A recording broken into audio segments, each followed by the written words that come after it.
Unfortunately, we do have a fascist groundswell in parts of this country, mainly among white men, let's be clear. America's long national nightmare is over. Joy Reid signed off on the final episode of The ReidOut.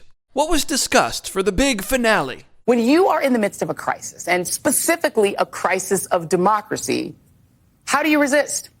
When fascism isn't just coming, it's already here. Guess there weren't any plot twists for the last episode. Let's rewind to a few days earlier when Joy gave us some of the most delicious tears ever shed. I have been through every emotion over the past several days, from, anger, rage, disappointment, hurt. My show had value.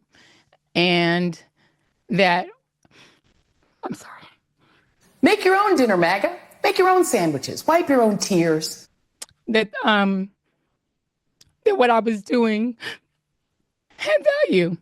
And in the end, I'm sorry, I try not to cry on TV. And this is kind of like me on TV, so I apologize. Back to the final episode where she brought in some of her super friends. I wanted you guys to be here with me because you are my comrades in arms. Stop here and look at this image. Just look at it. Universal Studios Halloween Horror Nights pales in comparison.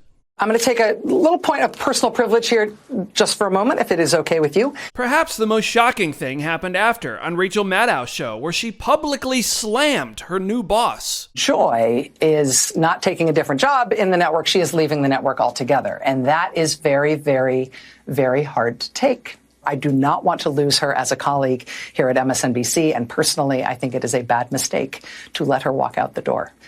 It is not my call, and I understand that. But that's what I think. I will tell you, it is also unnerving to see that on a network where we've got two non-white hosts in primetime, both of our non-white hosts in primetime are losing their shows, as is Katie Fang on the weekend. And that feels worse than bad, no matter who replaces them. That feels indefensible, and I do not defend it. She is directly accusing her own network of racism. Wow.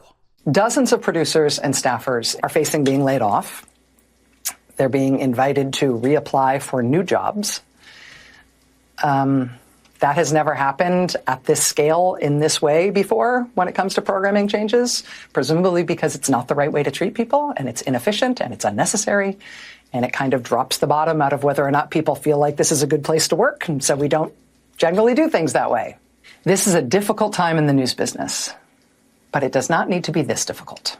This is Rachel's new boss, Rebecca Cutler. I would like to ask her, are you really going to take that?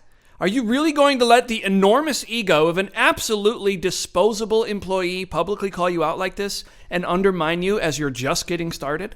I think it's time you let this clown show know who's really in charge. Let's see if Rebecca has the fortitude to do anything about this.